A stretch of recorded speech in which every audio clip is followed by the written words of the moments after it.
Hey, I'm Zach McDonald, your real estate agent with Real Property Associates, and this is your April 2019 Seattle real estate market update.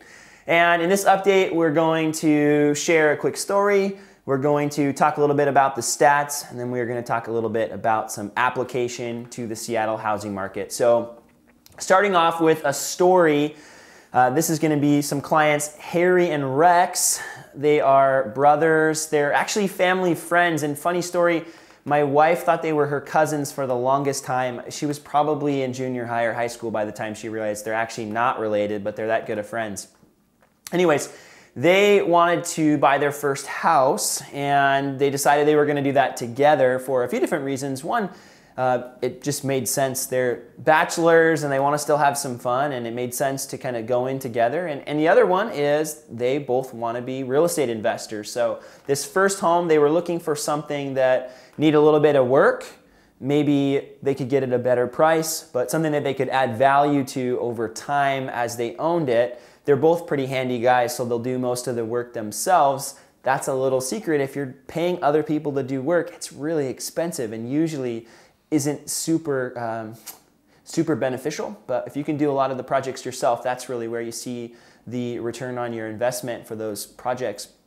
Anyways, we found them a good house. It took a long time. Actually, it didn't take too much longer than it was supposed to, but it was just a difficult negotiation with the seller. We had to negotiate a few different items from the inspection, and it took us all the way until even after the initial closing date to sort it all out. But we were finally able to get this seller to do what we wanted them to do. And we just closed a few days ago. So Harry and Rex, if you guys are watching this, high fives, congrats on your first home and first rental property. I know there's going to be a lot more here to come. Now, let's talk a little bit about the market, because I know that's why you're all here. You guys want to hear about the latest stats. And Seattle, interestingly, we're down about 5% from where we were at the same time last year, but for the second month in a row, we have seen growth in the median sales price. So now we're up to $740,000 as our median sales price.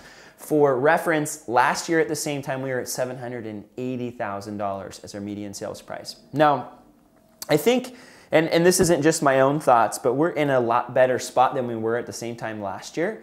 And the CoreLogic, big, large real estate data companies, actually, when they do like a monthly report, and on the Seattle market, they're saying as of February last month that we're at value in our market rather than being a little bit inflated, which we definitely were last year. At the same time, we saw a huge correction in prices, about 15%.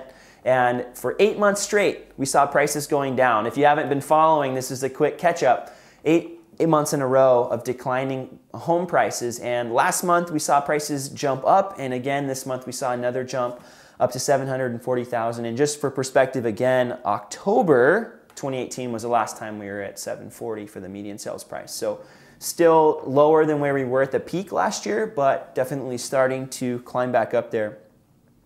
Interestingly though, Edmonds and Linwood are both actually up from the same time last year. So Edmonds is about 6% up and Linwood about 2% up year over year. So even with the correction, they're still up from where they were at the same time last year. Now, a few other things to note.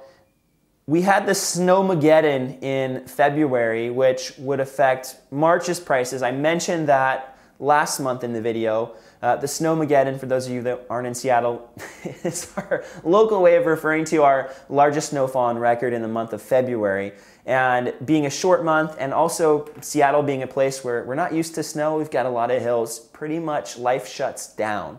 So it was surprising to see the home prices jump and the sales numbers jump last month, but it isn't surprising. Well, I think it's even more surprising this month to see it, because last month's pending sales and transactions are really what's going to show up on those March numbers that we're talking about.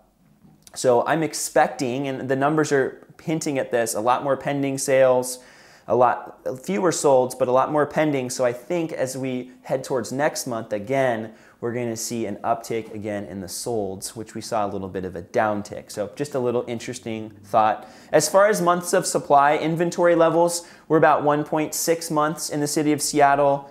Shoreline actually is a little bit higher at 2.1 months of supply, but Edmonds and Linwood 1.2 each.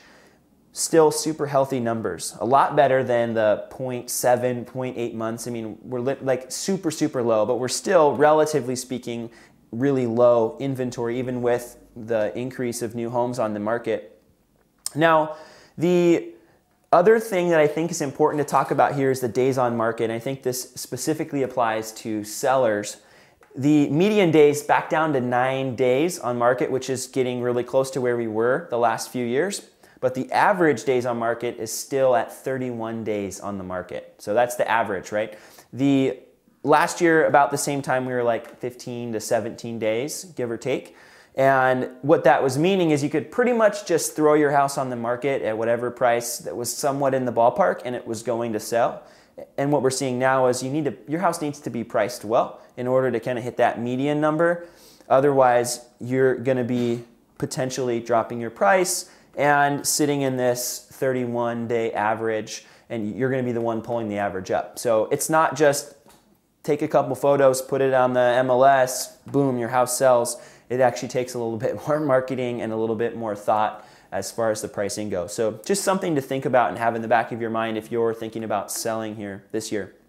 Now, a few other takeaways I wanted to point out. The multiple offers are starting to come back. As someone that works with buyers and sellers, I see it from both sides, and the mid-range price points, the more affordable price points, are starting to see competitiveness again. And I mentioned this last month, it's getting increasingly more competitive out there again. People are starting to do pre-inspections again. They're waiving inspections and other contingencies on their contract. It's a lot harder to be a contingent buyer again. So if you're thinking about buying, do know that it is getting a little bit more competitive out there, which then does drive the prices up. Sellers, you can expect a little bit more competition, but again, like I just said, it's not necessarily the case that your house is going to be the one that gets a ton of offers. Now, of course, there's certain things that you can do to set yourself up for success, but it's not a guarantee. A couple other things that I think are just worth mentioning, more commentaries or notes on where we're at. Interest rates. Now I'm going to throw this out. I'm not a lender. I'm not giving you and predicting your interest rate. Interest rates are really specific for each person, so they vary based on a lot of different things like your down payment and your credit history, things like that. But what we've seen, Freddie Mac reported last week, so this is last Friday's numbers, the most recent on their website. A 30-year mortgage was about 4.08% with 0.5% in fees, and the 15-year mortgage was about 3.56% with about 0.4 points in, or sorry, 0.4 points in fees and points. So interesting to see rates coming down. And one of the things that people were talking about last year, we saw rates climb. Even as the market was increasing, they were increasing kind of despite of the climb in interest rates. But then we saw interest rates still remaining high when the market was going down. Well, this year now we have prices that are down, and we have interest rates that have gone down, which we are actually thinking they would go up. So it's interesting to see that dynamic. Homes are a little bit more affordable, and, well, people can get more money. Money's cheaper.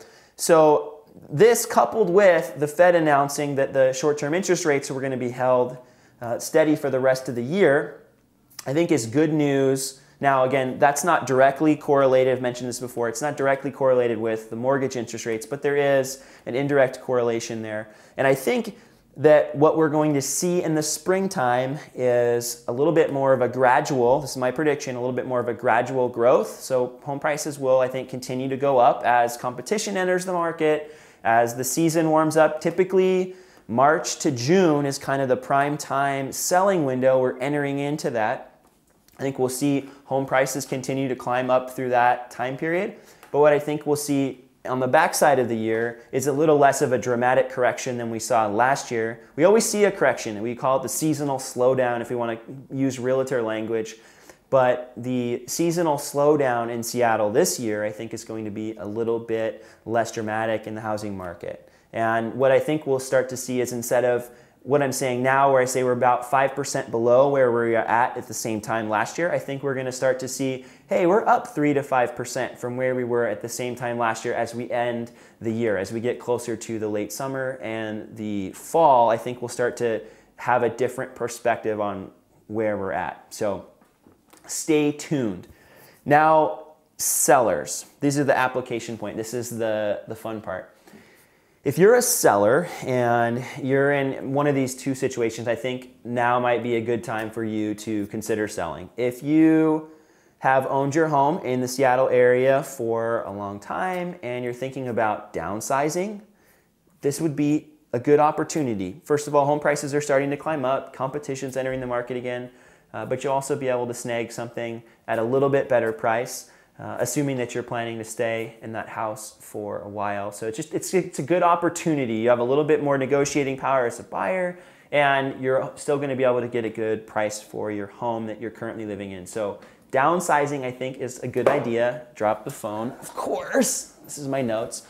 For a, I guess, move-up buyer is the term, or somebody that's maybe looking to upgrade their home.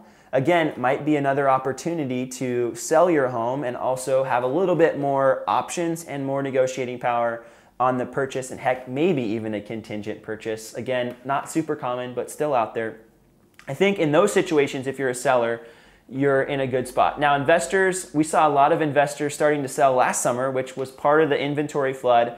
And I think we're going to continue to see some investors that are just ready to cash out doing that again here in the late spring, early summer. Now, buyers, this is an interesting spot. You've got low interest rates again, and you also have prices that are down a little bit.